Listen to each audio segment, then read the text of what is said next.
Good morning dear students. आज हम लोग डिस्कस करेंगे इंपॉर्टेंस ऑफ मैनेजमेंट। एक ऑर्गेनाइजेशन में मैनेजमेंट की क्या इंपॉर्टेंस है, मैनेजमेंट क्यों नेसेसरी है। जैसा कि आप देखते हैं, मैनेजमेंट किसी एक बिजनेस ऑर्गेनाइजेशन में ही नहीं बल्कि non business organisation, family, hospitals, petrol pump, schools और प्रत्येक तरह के ऑर्गेनाइजेशन में, जो चाहे एनजीओ हो, चाहे बिजनेस ऑर्गेनाइजेशन हो, चाहे नॉन बिजनेस ऑर्गेनाइजेशन हो, चाहे वो एक फैमिली हो, प्रत्येक जगह पर रिक्वायर्ड होता है। मैनेजमेंट के बिना कभी भी किसी भी वर्क को प्रॉपरली इंप्लीमेंट और एग्जीक्यूट कर पाना पॉसिबल ही नहीं है। जैसे जैसे कंपटीशन बढ़ रहा है, इंडस्ट्रियल और इकोनॉमिक ग्रोथ हो रही है, वैसे वैसे मैनेजमेंट की रिक्वायरमेंट एक ऑर्गेनाइजेशन में बढ़ती जा रही है। आप देखेंगे कि management was also essential in the ancient times and in today's environment it has become more important. There are two reasons. First, the nature of modern organisation has become quite wider than in the past. Due to such changes, the complexities in implementation have increased a lot, which can be resolved only by effective management. Second, the most important reason, due to this globalization of business, every country and its organization have to face world class competition. ये दो main reason ऐसे रहे हैं। एक तो business organisation का जो size है, आकार है, वो बहुत तेज गति से बढ़ जाना, और दूसरा बिजनेस और इकोनॉमी का रेस्ट ऑफ वर्ल्ड के साथ कनेक्ट हो जाना, शेष विश्व के साथ कनेक्ट हो जाना। ये दोनों ही एक इंपॉर्टेंट पार्ट हो गए हैं जिससे मैनेजमेंट की इंपॉर्टेंस को ऑर्गेनाइजेशन में बढ़ा दिया गया है, या मैनेजमेंट ऑर्गेनाइजेशन में बहुत इसेंशियल पार्ट हो गया है। आज हम लोग बात कर रहे हैं what is the importance of management. एक ऑर्गेनाइजेशन में मैनेजमेंट की क्या इंपॉर्टेंस है। First point, facing competition.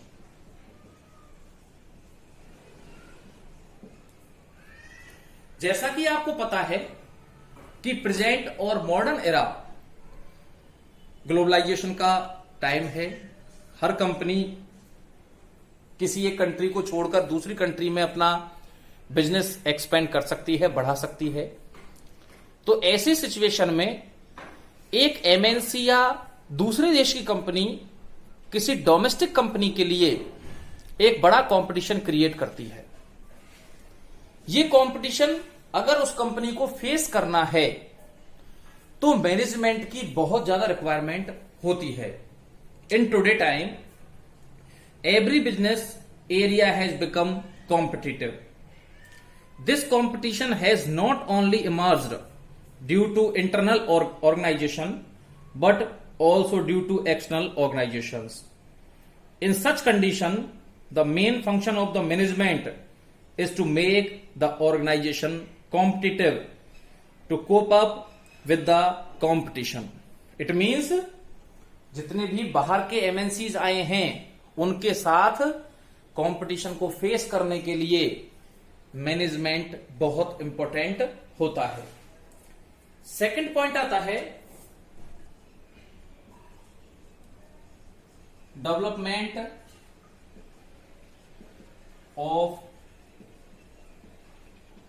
resources. Development of a resources or development of a country or organization require development of its resources. The development of an organization does not depend on how much resources it is getting in succession, but it depends on how much resources it has developed itself. अगर आप बात करेंगे present scenario की, तो China और Japan 2 country ऐसी हैं जिन्होंने खुद के रिसोर्सेज डेवलप किए हैं, और आज आप देखेंगे कि वहां का जो ट्रेड है, वहां का जो इंडस्ट्रियल एरिया है, वहां का जो इंडस्ट्रीज है, वो पूरे ऑल ओवर वर्ल्ड में अपने प्रोडक्ट सेल कर रहे हैं।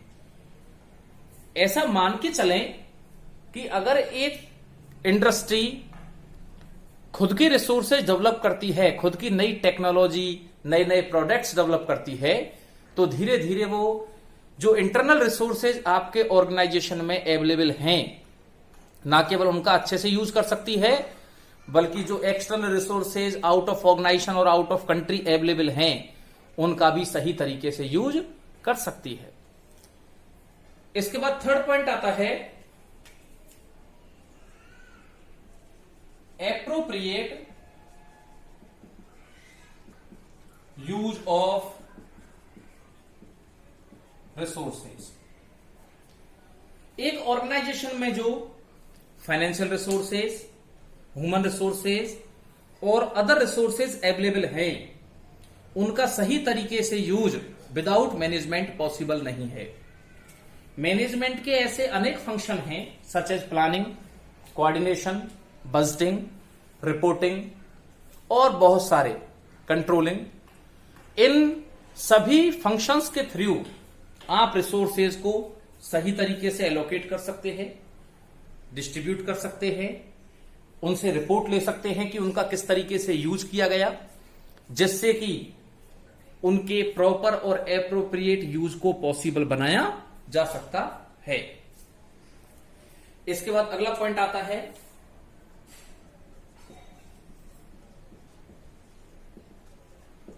Innovation. Innovation means to create new technology, ideas, product and various things. Present scenario में एक ऑर्गेनाइजेशन लॉन्ग टर्म तक तभी बने रह सकता है जब वो रेगुलर इनोवेशन की एक्टिविटीज को परफॉर्म करे।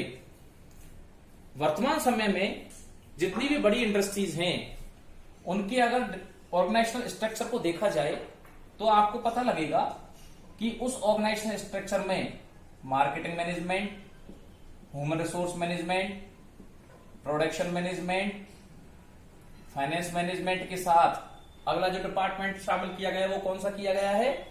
Research and development management. It means एक ऑर्गेनाइजेशन में regularly good quality products produce करने के लिए, इनोवेटिव आइडियाज जनरेट करने के लिए रिसर्च एंड डेवलपमेंट डिपार्टमेंट की बहुत रिक्वायरमेंट होती है। और रिसर्च एंड डेवलपमेंट डिपार्टमेंट का बेसिक काम क्या होता है? नए नए प्रोडक्ट्स, नए नए आइडियाज, नई नई टेक्नोलॉजीज जनरेट की जाएं, जिससे कि बहुत लोअर कॉस्ट पर प्रोडक्टिविटी को इंक्रीज किया जा सके। इसके बाद फिफ्थ पॉइंट आता है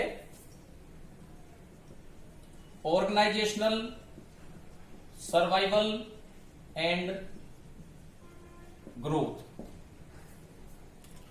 There are mainly 3 objectives of an organization. First, survival. Second, growth. And third is profitability.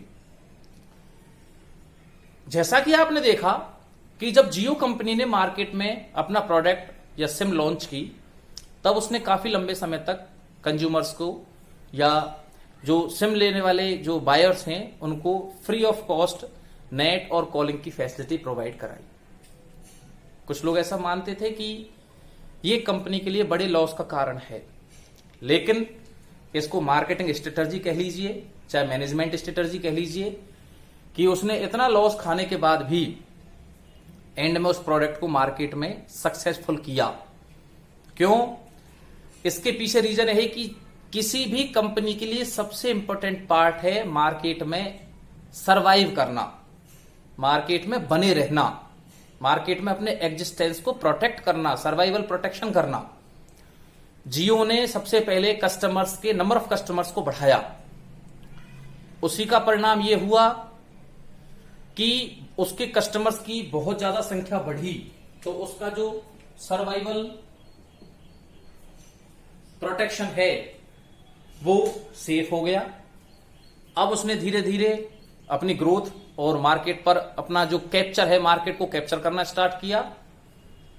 अब जब उसके नंबर ऑफ कस्टमर्स प्रेजेंट में सबसे ज्यादा हैं, तो ये तो एक कॉमन थिंग है कि जितने ज्यादा कस्टमर हैं उतने ही ज्यादा प्रॉफिटेबिलिटी रेशियो भी क्या हो जाएंगे, इंक्रीज हो जाएंगे।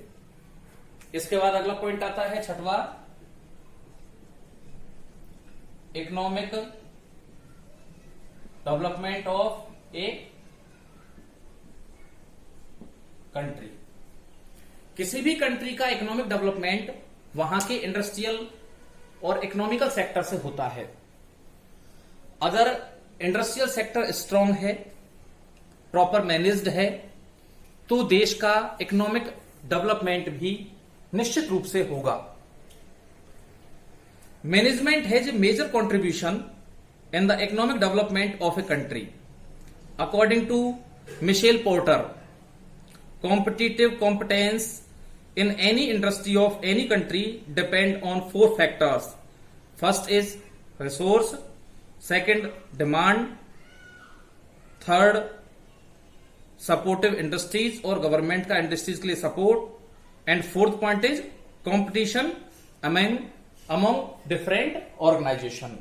बहुत सारे ऑर्गेनाइजेशन के बीच में कंपटीशन का क्या रेशो है, ये सारी चीजें मिलकर एक इंडस्ट्रियल डेवलपमेंट के लिए या किसी कंट्री की इकोनॉमी को डेवलप करने में अपना इंपॉर्टेंट रोल परफॉर्म करती हैं। इसके बाद अगला पॉइंट आता है coordination between different interest group.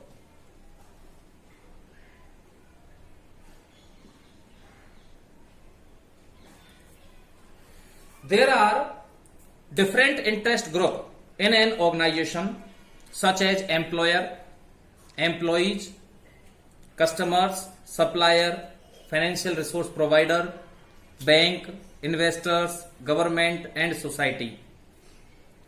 ये सभी लोग मिलकर, ये सभी कैटेगरीज मिलकर, ये सभी ग्रुप्स मिलकर एक ऑर्गेनाइजेशन को एस्टेब्लिश करते हैं, सक्सेसफुल करते हैं, सर्वाइवल प्रोटेक्ट करते हैं। इसका मतलब क्या है कि इन सब लोगों के इंटरेस्ट अलग अलग हैं।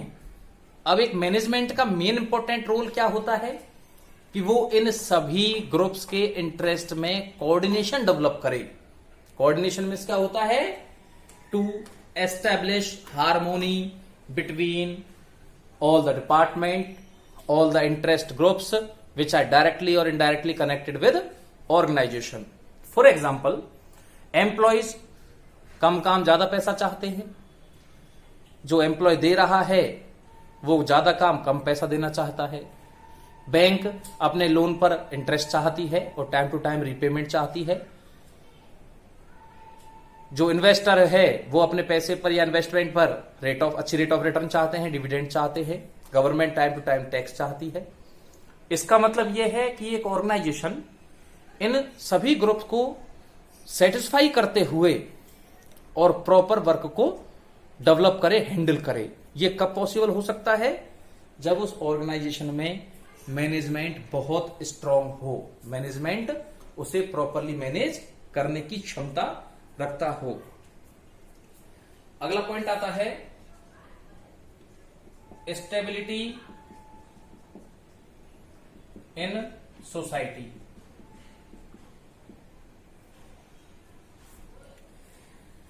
Management play an important role in bringing stability in social system. This stability is achieved by the persistence of change in society. जब आप सोसाइटी में नई टेक्नोलॉजी डेवलप करते हैं, नए प्रोडक्ट लॉन्च करते हैं, तो उस सोसाइटी में ऑटोमेटिकली स्टेबिलिटी आती है, लोगों में लिविंग स्टैंडर्ड इंक्रीज होते हैं, लोग तेज गति से जॉब और इनकम जब लोगों की बढ़ती है तो वो उस सोसाइटी के डेवलपमेंट के लिए अपने फुली एफर्ट्स प्रोवाइड कराते हैं।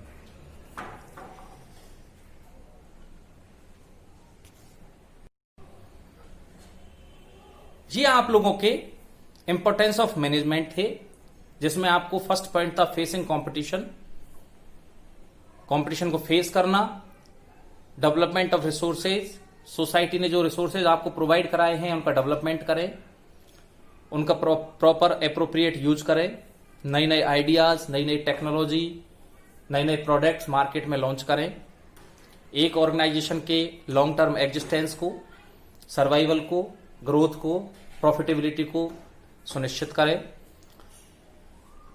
किसी भी कंट्री के इकोनॉमिक डेवलपमेंट के लिए इंडस्ट्री अपना एक इंपॉर्टेंट रोल प्ले करती हैं।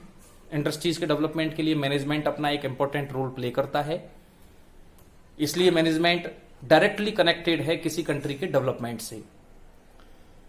जितने भी इंटरेस्ट ग्रुप ऑर्गेनाइजेशन से कनेक्टेड हैं डायरेक्टली और indirectly, such as banking, insurance, communication, employ, investors, suppliers, इन सभी लोगों को टाइम टू टाइम पेमेंट करना, इन सभी लोगों की नीड को फुलफिल करना, ये बहुत इंपॉर्टेंट है मैनेजमेंट के लिए।